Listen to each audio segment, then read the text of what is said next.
On our 10th anniversary dinner, my husband arrived late with another woman on his arm, introducing her as his girlfriend. I simply smiled and slid the DNA test results across the table. The color drained from his face as he realized our twins weren't his, and in that moment, years of lies began to unravel. What he didn't know was that I'd discovered his betrayal months ago, and this dinner was my carefully orchestrated finale. The champagne flute trembled slightly in my hand as I watched the restaurant's entrance, knowing exactly who would walk through those doors. Before we jump back in, tell us where you're tuning in from, and if this story touches you, make sure you're subscribed, because tomorrow I've saved something extra special for you. 10 years of marriage reduced to this moment, sitting alone at a candlelit table for 4, wearing the same emerald dress I'd worn on our first anniversary. The irony wasn't lost on me. I'd arrived early, choosing the most visible table in Denver's most exclusive restaurant, the Sterling Room. Every detail had been meticulously planned, from the specific vintage of champagne to the manila envelope tucked safely in my purse. 3 months of preparation led to this night, and I was ready. At 8:17 p.m., 17 minutes late, as always, George walked in. But he wasn't alone. On his arm was Ginny, his 26-year-old marketing assistant, wearing a dress that cost more than her monthly salary. I knew because I'd seen the credit card statement. They laughed at some private joke as the maitre d' led them to our table, George's hand resting possessively on the small of her back. "Amanda," George said, not even attempting to hide his surprise at seeing me already seated. "You're early." "It's our anniversary, darling," I replied, my voice honey-sweet. "I wouldn't miss it for the world." Ginny shifted uncomfortably, her false eyelashes fluttering as she glanced between us. She was pretty in that obvious way. Bleached blonde hair, spray tan, lips plumped with filler. Everything I wasn't. Everything George apparently wanted. "Amanda, this is Ginny from the office," George said, pulling out her chair with a familiarity that spoke volumes. "She's been helping me with the Morrison account." "Of course she has," I said, raising my champagne in a mock toast. "Please, sit." I took the liberty of ordering the Cristal.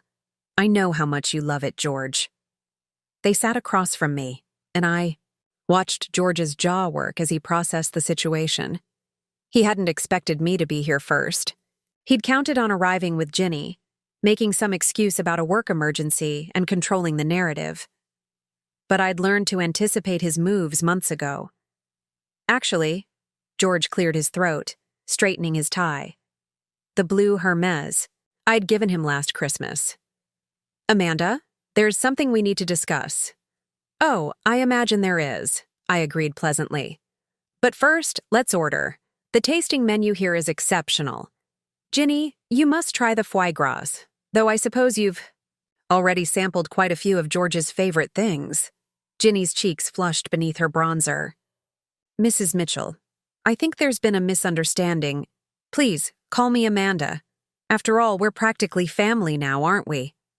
I signaled the sommelier. "Another glass for our guest." George's phone buzzed, and he glanced at it reflexively. A habit I'd once found endearing, but now recognized as part of his deception pattern. 3 months ago, I'd discovered he had 2 phones.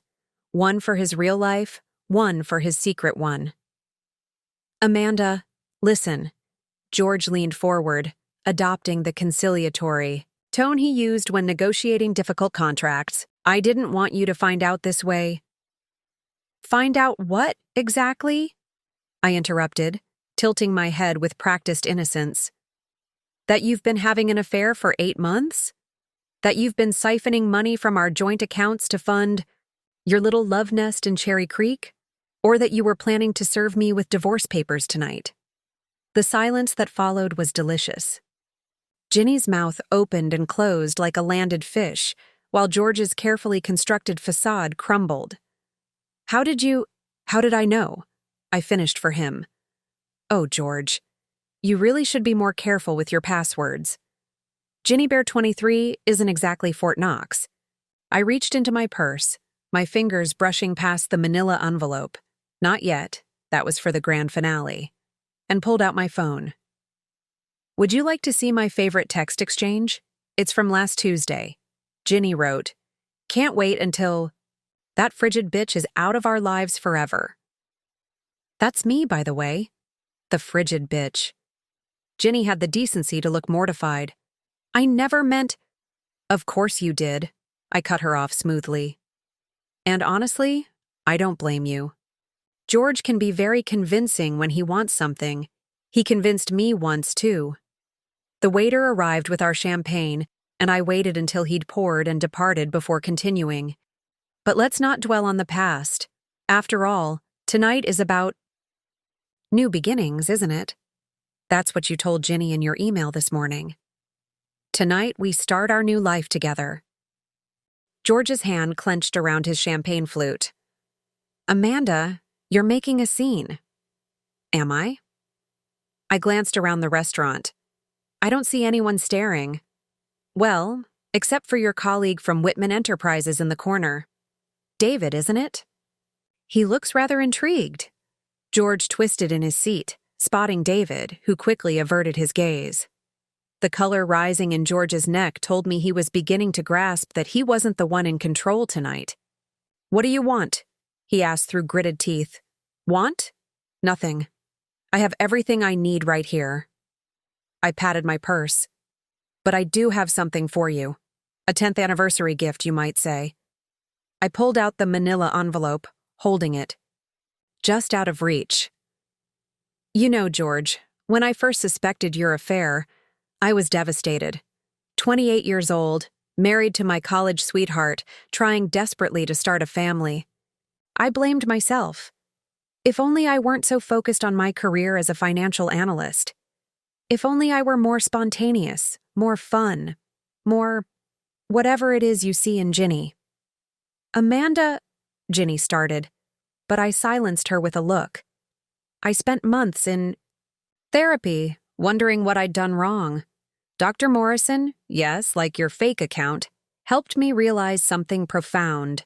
Sometimes when someone shows you who they really are, you should believe them. I stood up, smoothing my dress, and placed the envelope on the table between them. Happy anniversary, darling. George stared at the envelope like it might bite him. What is this? Open it. With trembling fingers, strange how I'd never noticed his hands shook when he was nervous, he broke the seal. I watched his eyes scan the first page, confusion giving way to shock, then to something resembling terror. This can't be right, he stammered. Oh, but it is. DNA testing has come such a long way, hasn't it? I leaned down, speaking softly enough that only they could hear. The twins you've been parading around as yours for the past 6 years? They're not. Funny thing about male infertility. It tends to run in families.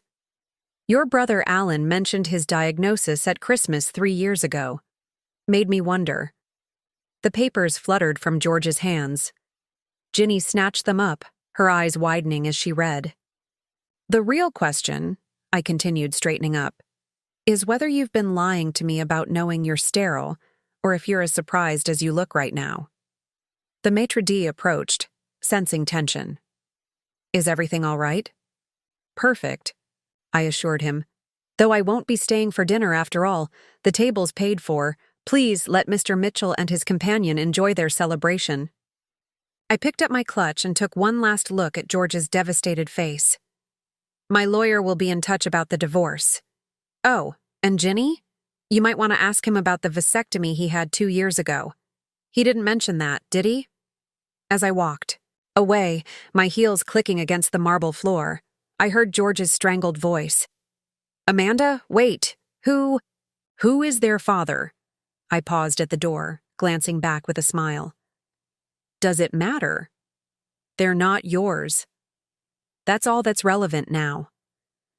The cool Denver night air hit my face as I stepped outside, and for the first time in months, I could breathe freely.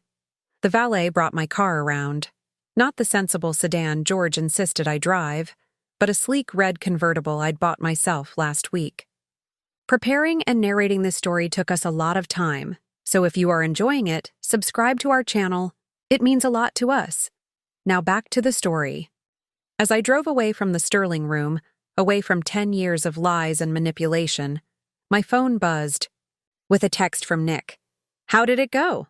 I smiled, thinking of the quiet, kind attorney who'd held my hand through this process, who'd helped me piece together the evidence of George's betrayal. "Exactly as planned," I replied at the next red light. "I'm free." 5 months before that anniversary dinner, I was a different person.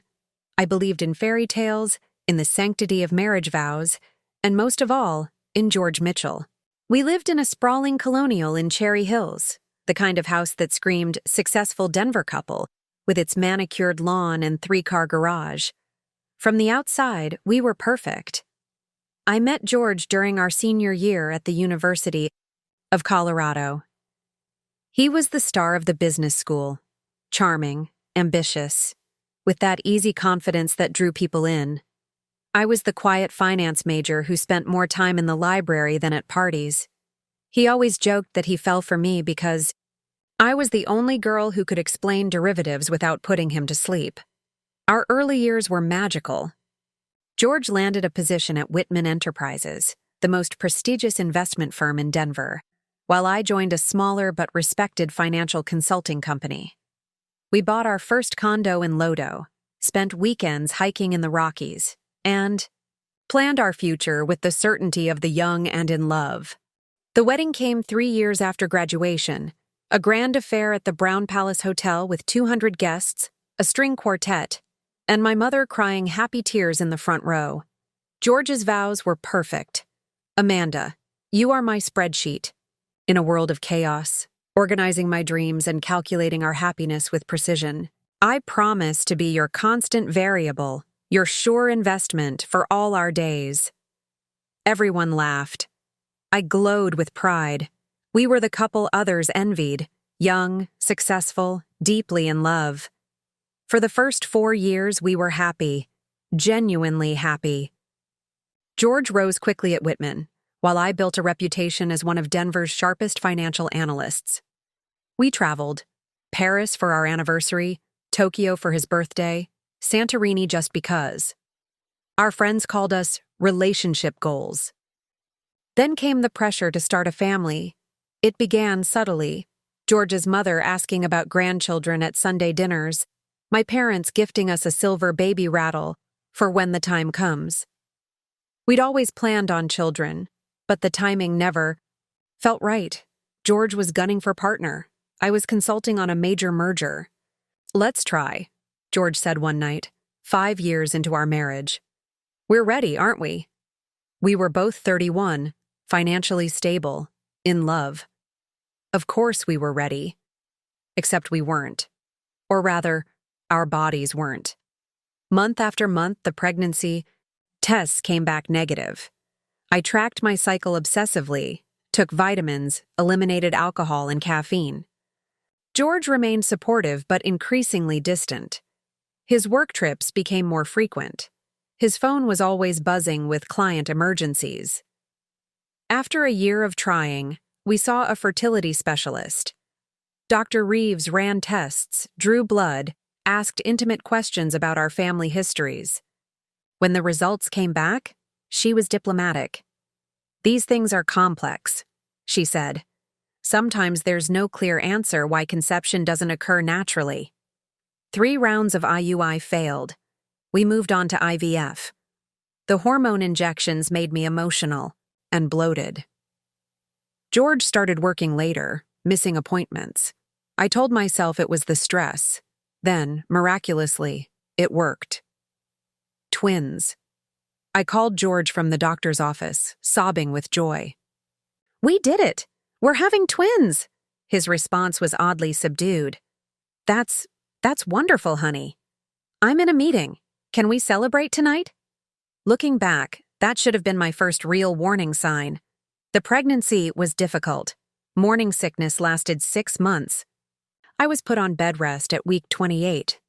George hired a housekeeper to help, Lisa, a competent woman in her 50s who barely spoke but kept our house immaculate. He was attentive enough, bringing me ginger tea, assembling the nursery furniture. But something felt off. Our twins, Oliver and Emma, were born on a snowy December morning. George cut both umbilical cords, tears in his eyes. For a moment, I thought everything would be okay. We had our family. We were complete. But as the months passed, George grew more distant. He traveled constantly for work. When he was home, he seemed distracted, always on his phone. He'd take calls in the garage, claiming the babies were too loud. He opened a separate credit card for business expenses. I was too exhausted to be suspicious. Twin infants are all-consuming. Between feedings and diaper changes and the endless laundry, I barely had time to shower, let alone monitor my husband's activities. The twins were 2 when I first heard the name Ginny. "Who was that?" I asked one evening after George ended a call abruptly when I entered the room. "New marketing assistant," he said casually.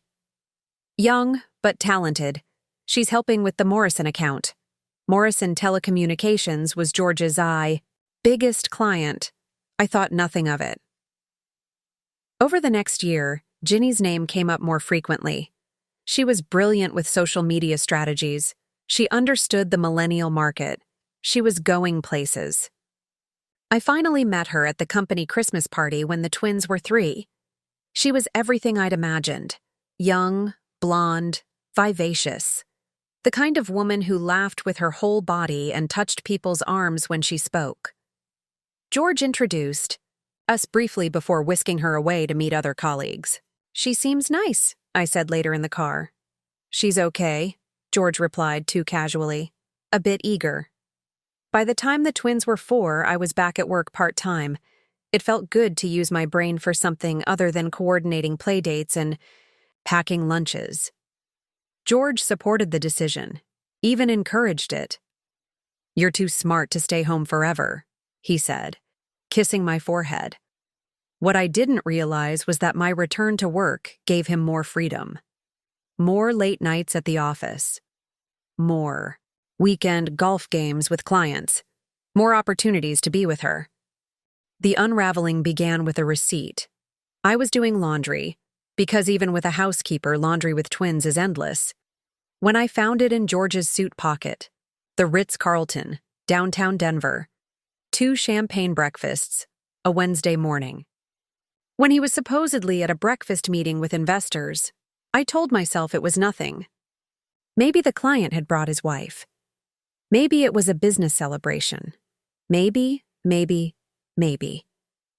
But then came the text messages. George had left his phone on the kitchen counter while he showered. A message popped up. "Can't stop thinking about last night. You're incredible. GG for Ginny." My hands shook as I picked up the phone. His password had always been our anniversary. Now it was something else. I tried variations, birthdays, important dates. Nothing worked. Then, on impulse, I tried Ginny0123. It worked. The messages went back months. Explicit photos, declarations of love, plans for their future together, complaints about me, how I was cold, focused only on the children, had let myself go after the pregnancy. I sat at the kitchen table, reading message after message, my world crumbling with each word. 8 months. They'd been together 8 months. I was still sitting there when George came downstairs, hair wet from his shower. "Everything okay?" he asked, pouring coffee. I looked at my husband, the man I'd loved for over a decade, the father of my children, my college sweetheart, and realized I didn't know him at all. "Fine," I said, sliding his phone across the table. "Lisa called in sick. I need to take the twins to preschool." That night, after the children were asleep, I made a phone call. "Daniel's law firm," the receptionist answered. "I need to speak with someone about a divorce," I said, "and custody arrangements." "I'll connect you with Nick Daniels. He specializes in family law." As I waited on hold, I stared at our family portrait on the mantel. George, me, the twins, all smiling at the camera. The perfect family. Sometimes perfect is just another word for pretend. After discovering George's betrayal, I didn't confront him immediately. Instead, I became a detective in my own life, gathering evidence with the methodical precision I used for financial audits. Every receipt, every text message, every unexplained absence was cataloged and filed. I opened a safety deposit box at a bank George didn't know about and began my documentation. Nick Daniels turned out to be nothing like I expected. When I walked into his downtown Denver office that first morning, I was prepared for either a slick shark in an expensive suit or a world-weary cynic who'd seen too many broken marriages. Instead, I found a man in his early 40s with kind brown eyes and a slightly rumpled appearance that suggested he cared more about his clients than his image. "Mrs. Mitchell," he said, standing as his assistant showed me in. "Please, have a seat. Can I get you anything? Coffee? Water?" "Just answers," I replied, sinking into the leather chair across from his desk. "And please, call me Amanda." Over the next hour, I laid out everything I knew. The text messages, the hotel receipts, the secret credit card I'd discovered George had opened 6 months ago. Nick listened without interrupting, occasionally jotting notes on a legal pad. "I'm sorry you're going through this," he said when I finished. "I know it doesn't feel like it now, but you're handling this remarkably well."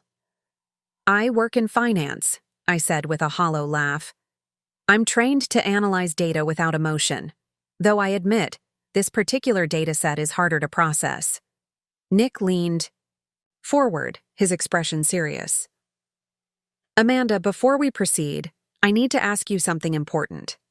What do you want out of this? Not what you think you should want, but what you actually want." The question caught me off guard.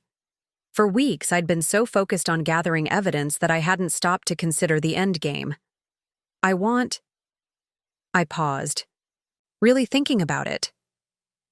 "I want to protect my children. I want to ensure their financial security. And I want George to understand that actions have consequences." "Not revenge?" Nick asked gently. "Justice," I corrected. "There's a difference." Over the following months, Nick became more than just my attorney. He became my guide through the labyrinth of Colorado divorce law, my strategist in the chess game of marital dissolution, and eventually, something like a friend. We met weekly, in his office, poring over financial documents. George had been clever, but not clever enough. The money he'd been siphoning from our joint accounts had gone into a shell company called Morrison Enterprises, not to be confused with his actual client, Morrison Telecommunications.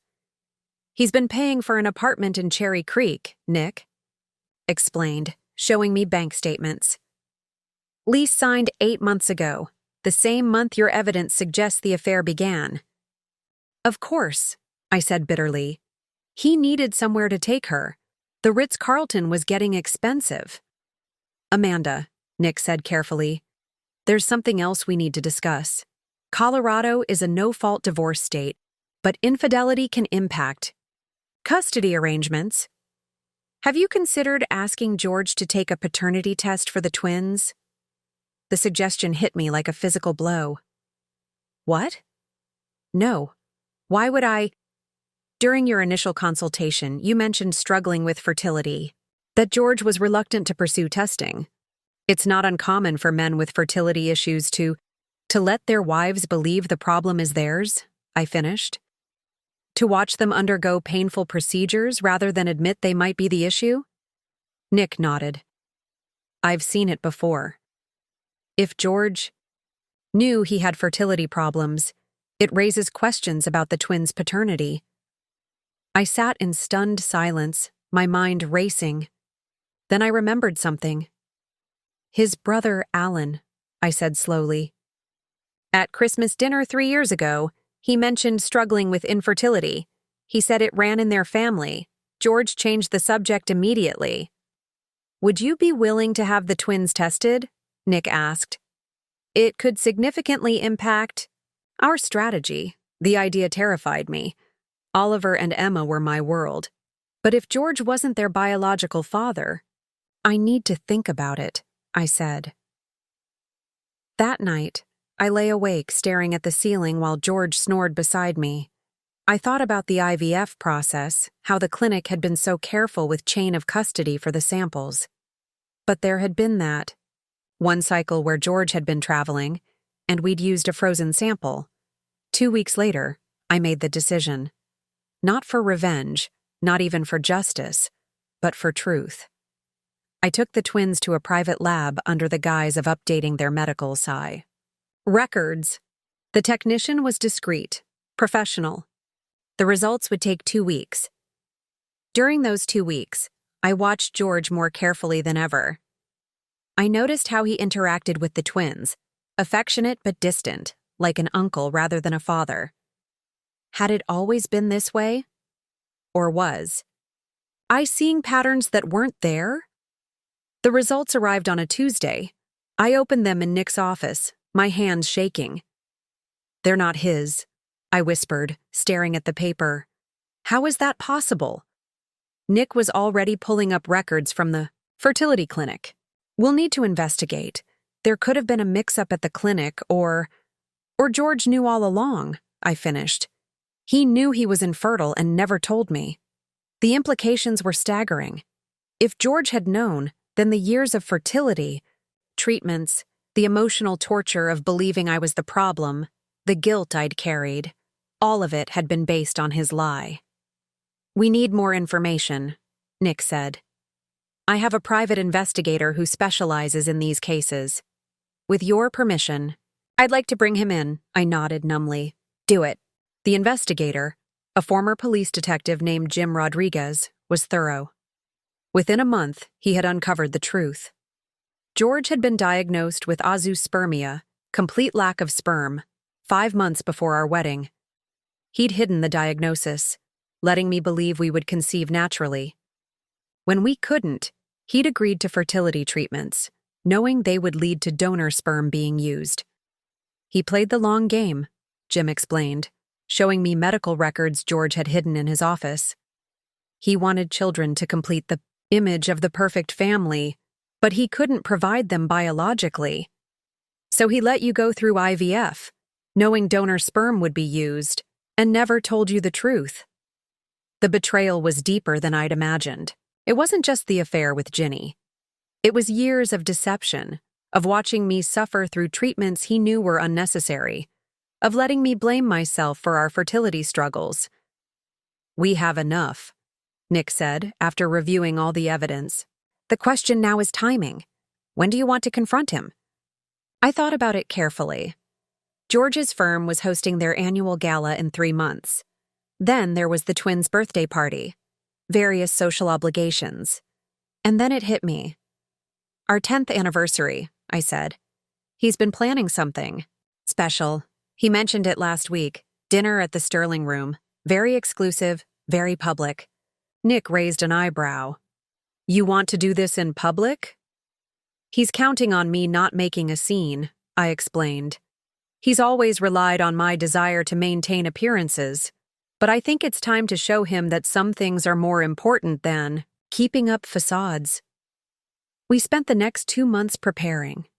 I continued playing the role of oblivious wife while secretly moving assets, securing custody arrangements, and planning every detail of the confrontation. I even discovered George's plan to bring Ginny to the dinner, to announce their relationship and serve me with divorce papers. "He wants to control the narrative," Nick observed. "Make it seem like a mutual decision, minimize the scandal." "Then we'll make sure he doesn't get that chance," I replied. The stage was set, the evidence was gathered, the DNA test results were safely in my possession. All that remained was the performance itself. As I prepared for that anniversary dinner, I felt strangely calm. The woman who had discovered her husband's betrayal 5 months ago might have crumbled. But I had been forged in the fire of his deception, emerging stronger, sharper, and ready to reclaim my life. The Sterling Room awaited, and with it, The end of George Mitchell's carefully constructed lies. The 3 months leading up to our anniversary became an elaborate performance. Each morning, I kissed George goodbye as he left for work, packed the twins' lunches with little notes, and maintained the perfect facade of suburban contentment. But underneath, I was orchestrating my exit with the precision of a military operation. Nick had recommended a forensic accountant, Dr. Sarah Chen, who specialized in uncovering hidden assets in high-net-worth divorces. Despite her warm demeanor, she had a reputation for being ruthless when tracking down concealed money. "Your husband is creative," she said during our third meeting, pointing to a complex web of transactions on her screen. "But he's also arrogant. He's using the same shell company patterns repeatedly." Through Dr. Chen's investigation, we discovered George had diverted nearly $400,000 from our joint investments into accounts connected to Morrison Enterprises, his fake company. The money had paid for Ginny's apartment, expensive jewelry, weekend, getaways to Aspen, and even a lease on a Porsche that she drove. "He's been planning to leave you for months," Dr. Chen observed, showing me documentation for a condo in downtown Denver. "This purchase agreement is dated 6 weeks ago. He's already preparing his new life." Meanwhile, Jim Rodriguez, our private investigator, had uncovered more about George's relationship with Ginny. She wasn't just his mistress, she was pregnant. "About 4 months along, based on the prenatal vitamin purchases and doctor's appointments I've tracked," Jim reported. "They've been visiting an OB/GYN in Cherry Creek, paying cash to keep it off insurance records." The irony wasn't lost on me. The man who'd hidden his infertility and let me undergo painful treatments was now expecting a child with his mistress. Or at least he believed he was. "Has he been tested for his condition recently?" I asked Jim. "Not that I can find. His last urologist appointment was 7 years ago." I filed that information away. If George still had a zoospermia, and most cases were permanent, then Ginny's pregnancy was another lie in their house of cards. As the anniversary approached, I became bolder in my preparations. I hired a family lawyer to review Colorado custody laws, ensuring I understood my rights regarding Oliver and Emma. I opened new bank accounts in my name only, slowly transferring funds from my personal savings. I copied important documents, birth certificates, passports, medical records, storing them in a safe deposit box. The twins, now 6, remained blissfully unaware of the upheaval coming.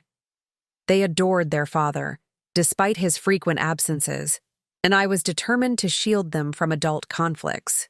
Whatever happened between George and me, I would ensure they maintained a relationship with him, even if he wasn't their biological father. 2 weeks before the anniversary, I discovered George had made a reservation at the Sterling Room, table for 3, not 2. "He's planning to ambush you," Nick said when I showed him the confirmation email I'd found. "Classic narcissistic behavior. He wants to control the narrative, make you the villain in his story. Then we'll let him think he's succeeding," I replied, "right up until I play my hand." I began laying subtle groundwork for the confrontation. I had my hair done, bought a new dress, the emerald one that reminded me of happier times, and even got a manicure. To George, it would look like I was preparing for a romantic anniversary dinner. In reality, I was preparing for battle. The weekend before the dinner, George was particularly attentive. He brought me coffee in bed, played with the twins in the backyard, even suggested we take a family walk through Washington Park. "Are you feeling all right?" I asked as we watched Oliver and Emma chase ducks by the lake. "Just thinking about how lucky I am," he replied, putting his arm around me. 10 years, Amanda. Not many couples make it this far." The hypocrisy was breathtaking. Here he was, playing devoted husband, while planning to humiliate me in 5 days. I leaned into his embrace, playing my part. "We've been through a lot," I agreed. "The fertility treatments, the pregnancy complications. But look what we have now," he said, gesturing to the twins, "our beautiful children." I bit back the urge to correct him. Not our children. Not biologically, anyway. Instead, I smiled and suggested we get ice cream. That evening, after the twins were asleep, I sat in my home office reviewing the final preparations with Nick over video call. "The divorce papers are ready," he confirmed. "I'll file them the morning after your dinner. Colorado requires a 91-day waiting period, but given the circumstances, we should be able to expedite the custody arrangements. And the assets? Dr. Chen has documented everything. The judge will not look favorably on his financial deception. You should be able to keep the house, and he'll be required to pay substantial child support." "What about alimony?" Nick smiled, slightly. "Given that you've maintained your career and he's been actively hiding assets, you might actually have a case for him to pay you alimony, especially once the court sees how he's been funding his mistress's lifestyle while you've been paying for the children's expenses from your own income." After we ended the call, I sat alone in the quiet house, listening to the familiar sounds of the night. The hum of the refrigerator, the tick of the grandfather clock in the hallway, the occasional car passing outside. This had been my home for 8 years, but it had stopped feeling like home months ago. I pulled out the DNA test results, reading them once more. The scientific terminology was complex, but the conclusion was clear. George Mitchell was not the biological father of Oliver and Emma Mitchell. The probability of paternity, 0%. Below that was another document, one that answered the question that had haunted me since receiving these results. Through careful investigation and cooperation with the fertility clinic, we'd discovered the truth. During our IVF treatment, there had been no mix-up, no accident. The clinic had used donor sperm, as was standard protocol when the male partner had no viable sperm. George had signed the consent forms, knowing full well what they meant. The donor was anonymous, identified only by a number, 4782. But I'd been able to access basic information. He was healthy, educated, with no genetic disorders. Most importantly, he'd given me Oliver and Emma, the 2 brightest lights in my life. The final document in my collection was perhaps the most damning. Jim had obtained records showing that George had undergone a vasectomy 2 years ago, while still married to me, while still pretending we might have more children someday. The procedure had been performed out of state, paid for in cash. Every decision he'd made had been calculated to serve his own interests, his own desires, with no thought for the woman he'd promised to love and cherish. I thought about Ginny, pregnant with a child that couldn't be George's. Did she know about his infertility, or was she another victim of his deception? Part of me wanted to warn her, but I suspected she'd discover the truth soon enough. Men like George didn't change. They just found new people to manipulate. The night before the anniversary dinner, George worked late, or so he claimed. I knew from Jim's surveillance that he was at Ginny's apartment, probably coaching her on how to act during tomorrow's ambush. I used the time to pack a bag for the twins, who would be staying with my mother for a few days after the dinner. I'd told her everything, and while she was heartbroken for me, she was also proud. "You're stronger than I ever was," she'd said. "Your father cheated for years, and I just pretended not to know. You're not pretending. You're taking action." As I folded Oliver's favorite dinosaur shirt and Emma's beloved unicorn dress, I thought about the future. After tomorrow, everything would change. The perfect family we'd presented to the world would shatter. But from those pieces, I would build something better, something real. I placed the DNA test results in my purse, along with a copy of George's vasectomy records and the evidence of his financial deception. Tomorrow night at the Sterling Room, George thought he would be revealing his grand plan, introducing his pregnant girlfriend to his unsuspecting wife, controlling the narrative of our divorce. He had no idea that I'd been writing my own ending to our story, one where the truth finally came to light, where justice prevailed, and where I reclaimed not just my dignity, but my life. The stage was set. The actors were ready. Tomorrow, the curtain would rise on the final act of the Mitchell marriage. The morning of our 10th anniversary, I woke before dawn. George lay beside me, sleeping peacefully, unaware that this would be his last morning in our marital bed.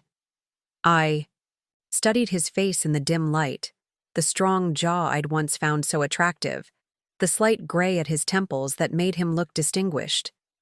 How many lies had those lips told? How many times had he looked into my eyes and deceived me? I slipped out of bed and began my day with methodical precision. First, I prepared breakfast for the twins, pancakes with smiley faces made from blueberries, their favorite. They bounded into the kitchen at 7, full of energy and innocence. "Mommy, you look pretty today," Emma said, noticing that I'd done my makeup earlier than usual. "Thank you, sweetheart. It's a special day. Daddy and I have been married for 10 years. "That's like forever," Oliver exclaimed, syrup dripping down his chin. "Sometimes it feels that way," I murmured, wiping his face with a napkin. George appeared in the kitchen at 7:30, already dressed, in his suit. He seemed nervous, fidgeting with his tie, checking his phone repeatedly. "Big day at the office?" I asked innocently, pouring him coffee. "Yeah, several important meetings," he said, not meeting my eyes. "And of course, our dinner tonight. You remember we have reservations at 8? "How could I forget? The Sterling Room. I'm looking forward to it." He looked surprised at my cheerful tone. "You are?" "Of course. 10 years is a milestone. I bought a new dress and everything." Something flickered across his face. Guilt? Uncertainty? But it was gone in an instant, replaced by his practiced smile. "That's great, honey. I'll meet you there. I might be running late from my last meeting." "Perfect," I said, kissing his cheek. "I'll see you there." After George left and I'd dropped the twins at school, I spent the day preparing. A long bath, careful makeup application, styling my hair in soft waves. I put on the emerald dress, a sleek sheath that hugged my figure. Looking in the mirror, I saw not the broken woman who'd discovered her husband's betrayal months ago, but someone stronger, more confident. At noon, I met Nick at his office for a final review. "Are you sure you want to do this publicly?" he asked, again. "We could serve him papers privately tomorrow." "He's planning to humiliate me in public," I reminded him. "He deserves the same. Plus, the publicity will work in our favor. His firm values reputation above all else." "Just remember," Nick said, placing a hand on my shoulder, "you don't have to prove anything to anyone. This is about closure for you, not revenge." "I know," I assured him. "But sometimes justice looks like revenge to those who've never been wronged."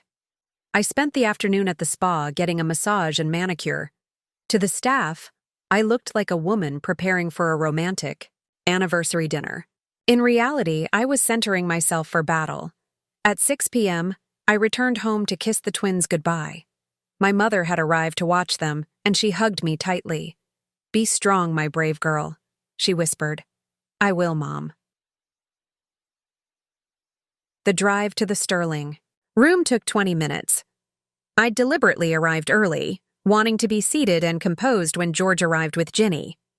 The maitre d', Philippe, recognized me immediately. "Mrs. Mitchell, happy anniversary. Your table is ready." "Thank you, Philippe. I believe my husband changed the reservation to 3 people?" He looked uncomfortable. "Yes, madam. He called this afternoon to confirm." "Perfect," I smiled. "I'll take my seat. Could you bring a bottle of your best champagne? We're celebrating." The restaurant was Denver's most exclusive establishment, all white tablecloths and crystal chandeliers. My table was prominently positioned, visible from most of the dining room. I recognized several faces, Denver's elite, including some of George's colleagues and clients. I ordered champagne and settled in to wait, my purse containing the DNA results resting beside me. The weight of it felt significant, like carrying a loaded weapon. At 8:05, I saw them through the window, George in his best suit, Ginny in a tight red dress that did little to hide her growing bump. They were laughing as they approached the entrance, George's hand possessively on her lower back. I straightened my spine, took a sip of champagne, and fixed a serene smile on my face. Philippe led them to the table, and I watched George's steps falter when he saw me already seated. He'd clearly expected to arrive first, to control the situation from the beginning. "Amanda," he said, recovering quickly. "You're early. Punctuality is a virtue, darling." "Hello, Ginny. Don't you look vibrant?" Ginny shifted uncomfortably, her hand unconsciously moving to her stomach. Up close, I could see she was indeed about 4 months along, just as Jim had reported. They sat across from me, and I gestured to the champagne. I took the liberty of ordering, though I suppose Ginny won't be partaking? George's jaw tightened. "Amanda, there's something we need to discuss."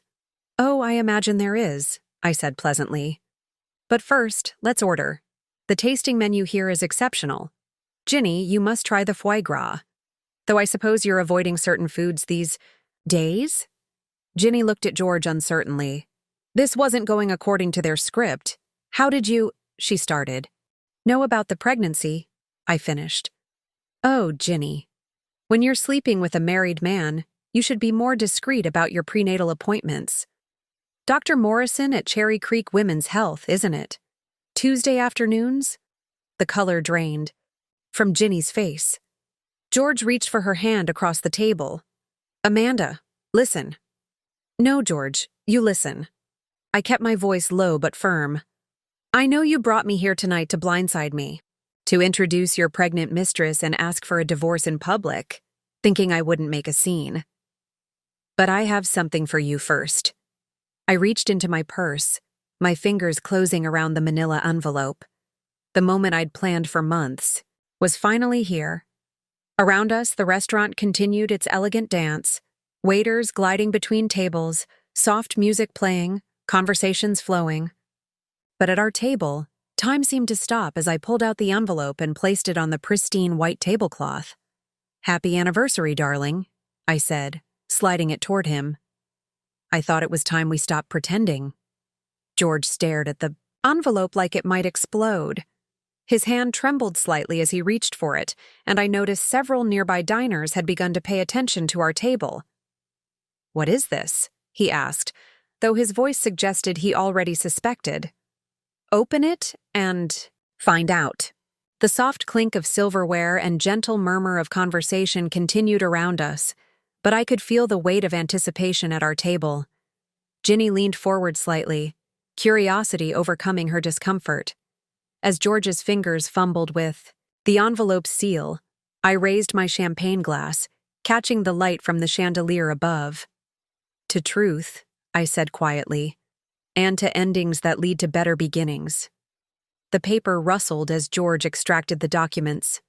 I watched his eyes scan the first page, the DNA results that would shatter his carefully constructed world. The moment of reckoning had arrived, and there was no turning back now. The first page trembled in George's hands as his eyes scanned the DNA test results. I watched the color drain from his face, his confident demeanor crumbling with each line. He read. The clinical language was unmistakable. Probability of paternity, 0%. This is... He started, then stopped, his throat working as if the words were physically stuck. "This can't be right." "Oh, but it is," I said calmly, taking another sip of champagne. 3 independent labs confirmed it. You are not Oliver and Emma's biological father. Ginny snatched the papers from George's trembling hands, her eyes widening as she read. "George, what is she talking about? Who are Oliver and Emma?" "Our twins," I supplied helpfully. "The 6-year-olds George has been raising as his own. Though I suppose raising is generous, considering how often he's been with you instead of them." "You have children?" Ginny's voice rose sharply, drawing attention from nearby tables. "You told me you were childless, that she couldn't conceive." "Keep reading," I instructed, watching the drama unfold like a director observing her actors. Page 3 is particularly interesting. George grabbed the papers back, flipping through them frantically. His face went from pale to ashen as he reached the documentation of his vasectomy. 2 years ago, I narrated for Ginny's benefit, while telling me we might try for another child when the time was right. While you, apparently, were telling your pregnant girlfriend that your infertile wife was the reason you had no children. You're lying, George whispered, but his voice lacked conviction. Am I? Dr. Peterson in Boulder might disagree. Cash payment, out-of-state procedure. Did you really think I wouldn't find out? Ginny stood abruptly, her chair scraping against the floor. You had a vasectomy? But we're having... Her hand flew to her stomach, realization dawning. Indeed, I said sympathetically. When did you conceive, Ginny? 4 months ago? Interesting timing, considering George's procedure was performed 2 years ago. This is impossible, Ginny breathed, sinking back into her chair. The baby is yours, George. It has to be. Just like the twins were supposed to be mine, George shot back, his composure finally cracking. Jesus Christ, what is happening? The truth, I said simply. Something you've been allergic to for years. Page 5 has more details about your condition if you're interested. With shaking hands, George found the page documenting his azoospermia. Diagnosis from 11 years ago, 5 months before our wedding. You knew, he whispered. All this time you knew I couldn't have children. No, George. You knew. You knew when you married me. You knew when you watched me undergo painful fertility treatments. You knew when you signed the consent forms for donor sperm. I only discovered the truth 5 months ago, when I finally had the courage to investigate why my loving husband was sleeping with his assistant. The maitre d' approached our table, concern evident on his face. Is everything all right here? Perfectly fine, Philippe, I assured him. We're just having a very honest conversation about our marriage. Perhaps some water for the table? As he retreated, Ginny turned on George, her voice shaking with rage. You lied to me. You said she was infertile. You said you wanted children with me. I do want children with you, George protested. How? I interjected. You're sterile, George. Completely. That's why you had the vasectomy. There was nothing to prevent anyway. You just wanted to ensure there would never be questions about your condition. Who is the father then? Ginny demanded, pointing at the DNA results. If not George, then who? Donor 47A2, I replied. A healthy, educated man who gave me the greatest gifts of my life, while my husband was lying about his own inadequacy. George's hands clenched into fists. How dare you? How dare I what? Tell the truth? That's rich, coming from the man who's been living a double life for 8 months. What about my baby? Ginny's voice cracked. If George can't, then who? The question hung in the air as understanding dawned on her face. She thought back to her own timeline, her own activities 4 months ago. The conference? She whispered. In Vegas? That sales rep from Dallas. Derek, George spat out the name like poison. You slept with Derek? You were married, Ginny shouted back. You've been lying to me since day one. The restaurant had its CR gone quiet, all pretense of discretion abandoned as diners watched our table's drama unfold. Several people were discreetly filming on their phones. I want a paternity test, George demanded. For which children? I asked sweetly. The twins who aren't yours, or the baby that couldn't possibly be yours? This is what you wanted, isn't it? George turned his fury on me. To humiliate me in public? No, George. I wanted a faithful husband. I wanted honesty. I wanted the family we pretended to have. But you chose lies, so I chose truth. You planned this whole thing, he accused. Absolutely. Just like you planned. To ambush me tonight with your divorce announcement. The difference is, I came prepared with facts instead of fiction. Ginny was crying now, mascara streaming down her cheeks. How could you do this to me? To us? To you? I laughed, the sound sharp in the hushed restaurant. Ginny, you've been sleeping with my husband for 8 months. You came here tonight to help him ambush his wife on their anniversary. You're pregnant with another man's child while claiming it's my husband's, and you want sympathy? I didn't. No, she wailed. Didn't know what? That he was married. His wedding ring didn't give it away? Or that he was sterile? I suppose that's harder to spot. George stood suddenly, his chair toppling backward. I'm leaving. Of course you are, I said calmly. It's what you do best. Run away when things get difficult. Just like you ran from telling me the truth about your infertility. Just like you're running from your responsibilities now. You're insane, he hissed. No, I'm informed. There's a difference. Oh, and George, before you go, you should know that I've already spoken. With the partners at Whitman, they're very interested in how you've been using company funds for your apartment in Cherry Creek. His face, already pale, went white. You wouldn't. I already have. They'll be conducting an internal investigation starting Monday. I believe.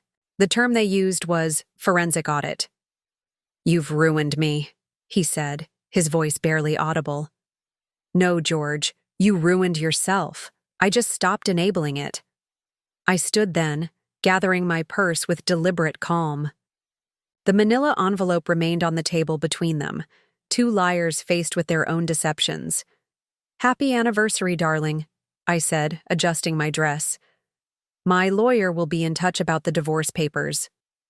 Oh, and Ginny? You might want to contact Derek in Dallas.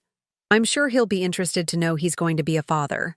I walked through the silent restaurant, my heels clicking against the marble floor. Every eye was on me, but I felt no shame. Only relief. As I reached the door, I heard George's strangled voice. Amanda, wait. Please, we can talk about this. Paused, looking back at the man I'd loved for more than a decade. He sat among the wreckage of his lies, his pregnant mistress weeping beside him, his carefully constructed life in ruins. We just did, I said simply, and walked out into the cool Denver night. Behind me, I heard the swell of whispered conversations, the story already spreading through Denver's elite circles. By morning, everyone would know. George Mitchell, rising, star at Whitman Enterprises, had been exposed as a fraud in business and in life. But I wasn't thinking about George anymore. I was thinking about Oliver and Emma, safe at my mother's house, about the new life we would build together, free from lies and deception, about the truth I'd finally had the courage to reveal. The valet brought my car, not the sedan George had chosen, but the convertible I'd bought myself. As I drove away from the Sterling Room, I felt lighter than I had in years. The truth hadn't just set me free, it had given me back my life. My phone buzzed with a text from Nick. How did it go? I smiled, glancing at the Denver skyline in my rearview mirror. Exactly as planned, I'm free, and for the first time in months, I truly was. The next morning, I woke to 47 missed calls and over 200 text messages. News of the Sterling Room confrontation had spread through Denver's social circles like wildfire. Several diners had indeed filmed parts of our dramatic dinner, and while the videos were grainy and the audio unclear, the story was already taking on a life of its own. I made coffee and sat at my kitchen island, systematically going through the messages. Most were from friends and acquaintances expressing shock, support, or thinly veiled requests for gossip.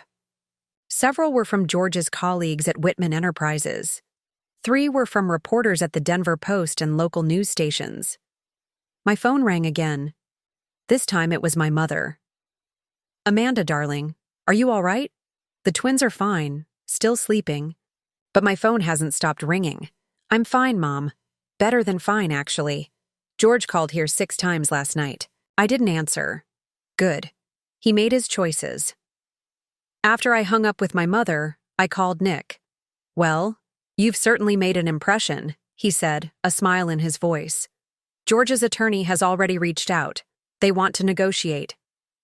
Let me guess. He wants this to go away quietly? Exactly. He's offering you the house, full custody, and a substantial settlement if you sign an NDA about last night and his medical condition. No deal. I'm not protecting him anymore. That's what I thought you'd say. I'll handle it. After ending the call, I got dressed and prepared to face the day. I had taken a week off work, anticipating the aftermath of last night's revelation. My first stop was my children's school to update the administration about our family situation and ensure security protocols were in place. The principal, Mrs. Rodriguez, was sympathetic and professional. We've dealt with high-profile divorces before, she assured me. The twins' safety and privacy are our top priorities. As I left the school, my phone buzzed with a text from an unknown number. This is Ginny. Can we talk? I stared at the message for a long moment before responding. Corner coffee shop, 2 p.m. The coffee shop was nearly empty when Ginny arrived, looking exhausted and very young without her usual heavy makeup. She'd clearly been crying, her eyes red and puffy. Thank you for meeting me, she said, sliding into the booth across from me. What, do you want, Ginny?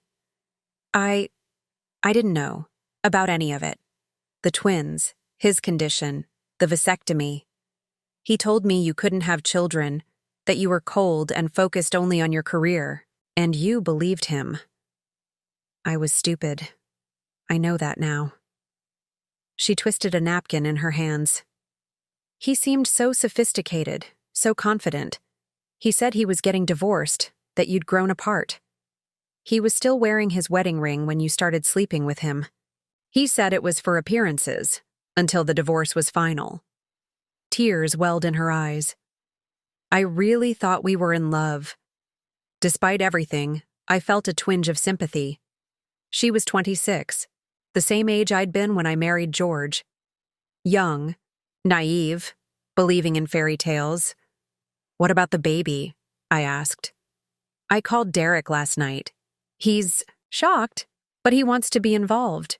He's flying in from Dallas this weekend. And George? He's been calling non-stop, but I'm not answering. How could he lie about something so fundamental? The same way he lied to me for years, I said. George creates his own reality and expects everyone else to live in it. Ginny nodded miserably. I quit my job this morning. I can't go back to Whitman after everything. That's probably wise. The investigation is going to be thorough. Investigation? George has been embezzling from the company to fund your lifestyle. The apartment, the car, the jewelry, all paid for with company money through shell corporations. Oh, God! Ginny buried her face in her hands. I had no idea. I thought he was just wealthy. He is, or was, but apparently not wealthy enough for the life he wanted to live. We sat in silence for a moment before Ginny spoke again. Amanda, I'm so sorry for everything. I know it doesn't mean much now, but I never meant to hurt anyone. You slept with a married man for 8 months. You were planning to help him blindside me at our anniversary dinner. What exactly did you think would happen? I wasn't thinking. I was just swept up in it all. The attention, the gifts, the promises of a future together. I sighed, remembering my own naivety at her age. Learn from this, Ginny. When someone shows you who they are, believe them. George showed both of us who he was. We just didn't want to see it. After leaving the coffee shop, I drove to my attorney's office. Nick had more updates. George's firm has placed him on administrative leave pending the investigation. They're taking the embezzlement allegations very seriously. Good. What about the divorce? He's still pushing for an NDA, but he's getting desperate. The partners at Whitman are concerned about the firm's reputation. If this goes to court, it could be very damaging for them. Then maybe they should have better oversight of their employees' financial activities. Nick smiled. I've also heard from Derek Thompson's attorney. He's willing to take a paternity test for Ginny's baby and wants to establish his rights if he's the father. At least someone's being responsible. That evening, I sat down with Oliver and Emma. They were too young to understand the complexities of DNA and adult relationships, but they needed to know that changes were coming. Daddy and I are getting divorced, I said gently. That means we won't be married anymore, but we both still love you very much. Will Daddy still live here? Emma asked. No, sweetheart. Daddy will have his own place, and you'll visit him there. Sometimes? Did we do something wrong? Oliver's lip trembled. Absolutely not. This is about grown-up problems between Mommy and Daddy. You two are perfect and loved, no matter what. After tucking them into bed at my mother's house, I wasn't ready to return to our family home yet. I sat on the back porch with a glass of wine. My phone continued to buzz with messages, but I ignored them. The next morning brought new developments. The Denver Post had published an article about the previous night's drama. High society scandal. Whitman executive's marriage implodes at anniversary dinner. They didn't have all the details, but they had enough to damage George's reputation. By afternoon, George was fired from Whitman Enterprises. The firm released a brief statement citing violations of company policy and conduct unbecoming of a senior executive.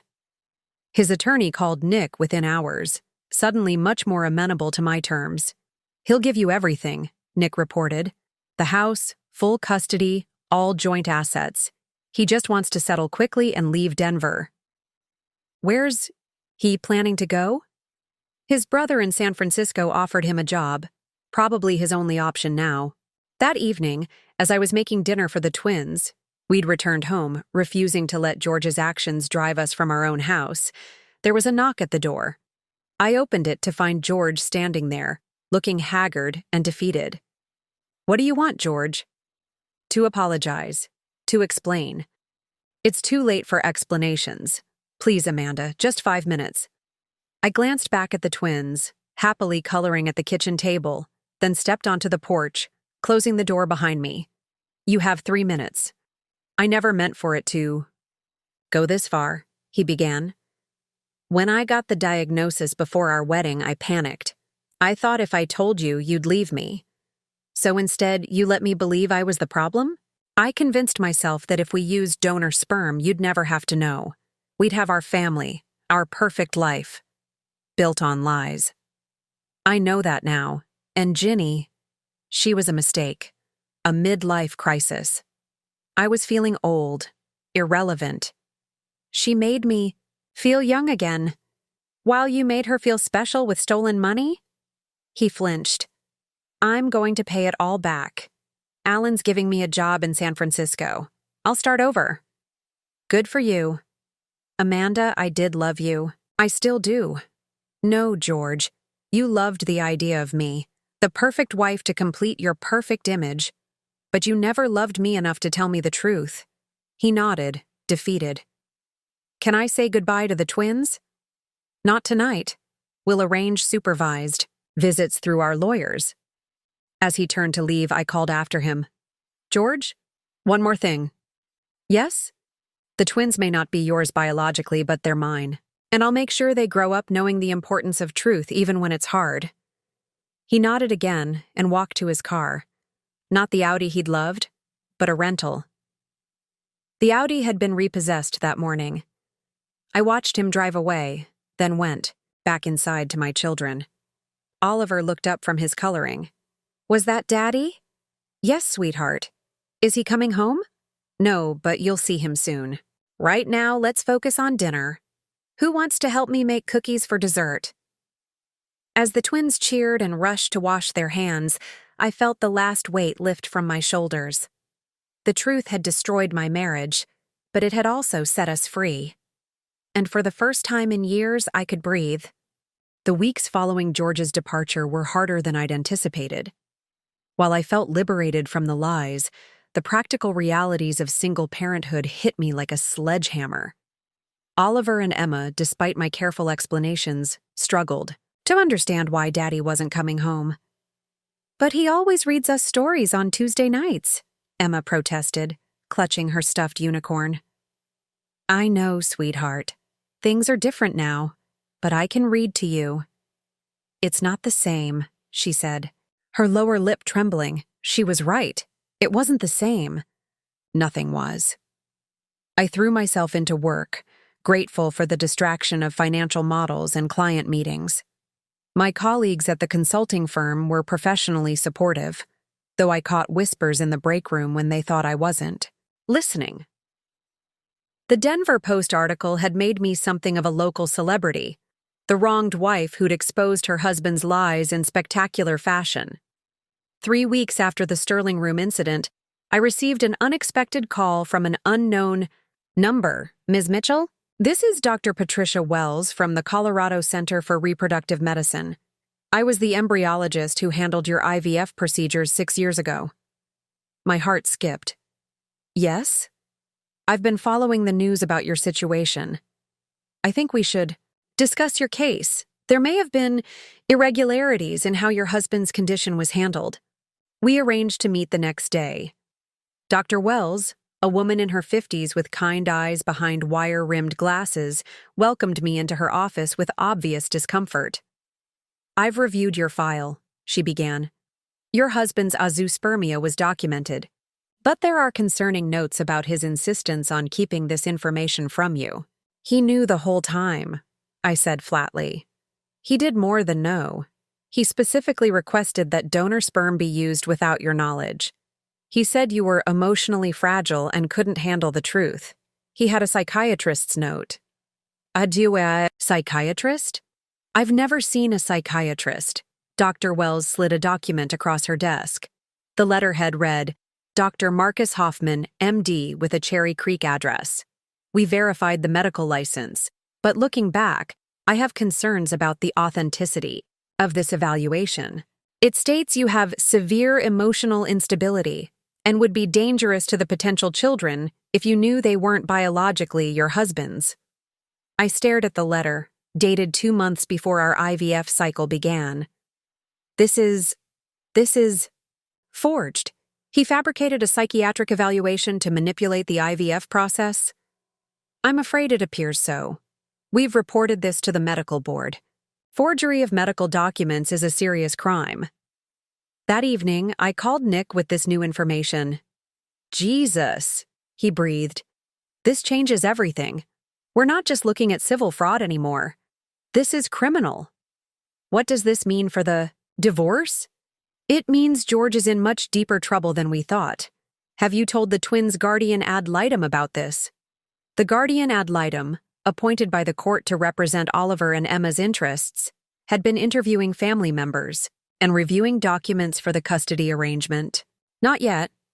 Do it. This level of deception and manipulation, the court needs to know." The following weeks were a blur of legal meetings, therapy sessions, real ones with Dr. Amanda Foster, who specialized in betrayal trauma, and single parenthood. The twins had their first overnight visit with George, supervised by a court-appointed monitor. They returned confused and upset. "Daddy lives in a tiny apartment now," Oliver reported. "He doesn't have any of his nice things." "And he kept asking about you, Mommy," Emma added. "If you were seeing anyone, if you were happy." The divorce proceedings moved swiftly after the revelation of the forged psychiatric documents. George's lawyer advised him to settle rather than face potential criminal charges. The terms were generous. I kept the house, full custody with limited supervised visitation for George, all our joint assets, and substantial alimony and child support. But victory felt hollow. Late at night, after the twins were asleep, I'd sit in my living room, surrounded by the artifacts of a life built on lies. Wedding photos I couldn't bear to look at but couldn't bring myself to destroy. The twins' baby books, carefully documenting milestones of children who weren't biologically his. but whom he'd claimed so proudly in public.